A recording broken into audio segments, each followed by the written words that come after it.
दोस्तों, हमारे प्यारे नबी से प्यार करते हो तो वीडियो को लाइक और चैनल को सब्सक्राइब जरूर करें।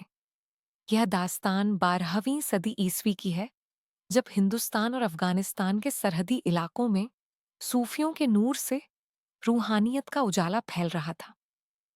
हजरत साबिर पाक का असल नाम अलाउद्दीन अली अहमद था। आपका जन्म सन 1196 ईसवी में हेरात में हुआ। बचपन से ही आप में दुनियावी चीजों से बेरुखी और अल्लाह की तरफ तवज्जो थी। आपके वालिद के इंतकाल के बाद आपकी नेक और पाक वालिदा ने फैसला किया कि अपने इकलौते बेटे को दुनिया के सबसे बड़े अक्स हजरत बाबा फरीदुद्दीन गंजे शकर की खदमत और तरबियत में भेजा जाए, जो आपके मामू भी थे। एक दिन आपकी वालिदा आपको लेकर पाकपट्टन शरीफ पहुंची। बाबा फरीद ने अपने प्यारे भांजे को बड़े प्यार से गले लगाया और फरमाया, बेटा, अब तुम इस दरगाह की खदमत में लग जाओ, यहीं तुम्हारी तालीम पूरी होगी। कुछ ही दिनों में हजरत बाबा फरीद ने आपको लंगर खाने की जिम्मेदारी सौंप दी। लंगर में रोज हजारों लोगों का खाना बनता था। आपकी जिम्मेदारी थी कि आप इस खाने को जरूरतमंदों और अकीदतमंदों में तकसीम करें। इस खदमत को आपने इतनी अमानतदारी से निभाया कि मिसाल बन गई। आपने लंगर तकसीम तो किया, लेकिन खुद के लिए उस लंगर से एक दाना भी नहीं लिया। जब कई महीने गुजर गए और आपकी वालिदा को यह बात पता चली कि उनका बेटा लंगर बांटता है पर खुद भूखा रहता है, तो वह बाबा फरीद के पास गईं और रोते हुए कहा, बाबा, यह आपने कैसा इम्तिहान लिया? मेरा बेटा भूखा रह रहा है।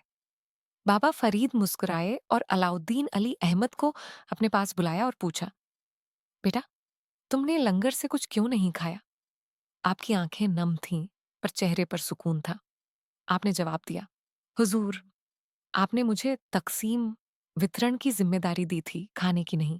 आपका फरमान मेरी नजर में सबसे जरूरी था।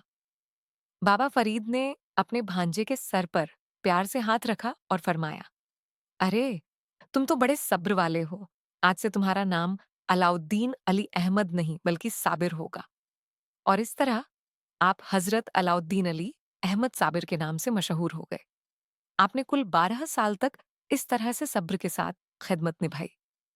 अध्याय 2, पाकपट्टन से कलियर शरीफ का सफर, साबिर पाक का सब्र और रूहानी कमाल बढ़ता गया। इबादत और रियाजत में आप इस कदर डूब गए थे कि दुनिया से कोई वास्ता न रहा। एक दिन बाबा फरीद ने महसूस किया कि अब साबिर को उनके जलाल और इबादत के लिए एक खास मुकाम की जरूरत है। बाबा फरीद ने आपको खिलाफत अता फरमाई और हुक्म दिया, साबिर, अब तुम्हें कलियर जाना है। उस जगह को तुम्हारे नूर और जलाल की जरूरत है। जाओ और दीन का पैगाम आम करो। मामू का हुक्म मिलते ही साबिर पाक ने सर झुका दिया और कलियर शरीफफ की तरफ सफर शुरू कर दिया। यह सफर 1253 ईस्वी के आसपास हुआ। कलियर, जो आज उत्तराखंड में रुड़की के पास है, पहुंचकर आपने देखा कि वहां के लोग दुनियादारी में डूबे हैं और अल्लाह से दूर हैं। कलियर में जज्बो जलाल और विसाल। कलियर पहुंचकर हजरत साबिर पाक ने खुद को पूरी तरह इबादत में मशगूल कर लिया। उनकी इबादत का तरीका आम बुजुर्गों से बिल्कुल अलग था। आप दुनिया से बिल्कुल कट गए और एक ऐसे जज्बो मस्ती, इश्क़ इलाही में पूरी तरह खो जाना की हालत में पहुंच गए, जहां आपको अपने जिस्म और दुनिया की कोई खबर ना रही।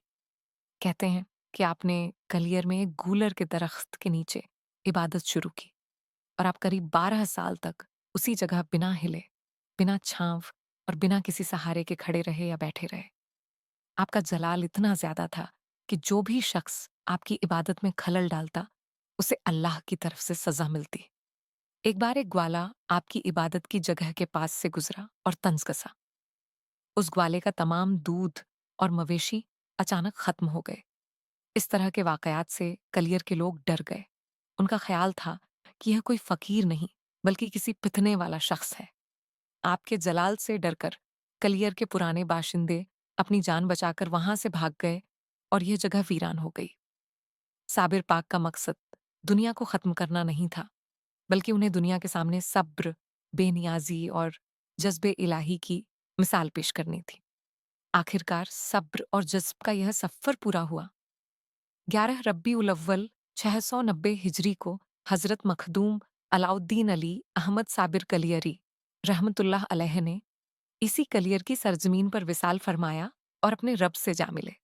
सबका हजरत साबिर पाक का जीवन हमें यह सिखाता है कि अल्लाह की मोहब्बत में इंसान किस कदर सब्र कर सकता है। 12 साल तक लंगर का खाना बांटना और खुद भूखा रहना दुनियावी आराम और लालच पर मुकम्मल फतह थी। यही वजह है कि आपके नाम से एक नया रूहानी सिलसिला शुरू हुआ, जिसे सिलसिला साबिरिया कहते हैं, जो आज भी जाहिद, परहेजगार और सच्चे आशिकों की रहनुमाई करता है। दोस्तों, कमेंट में सुभान अल्लाह लिखें और वीडियो को आगे भी शेयर करें।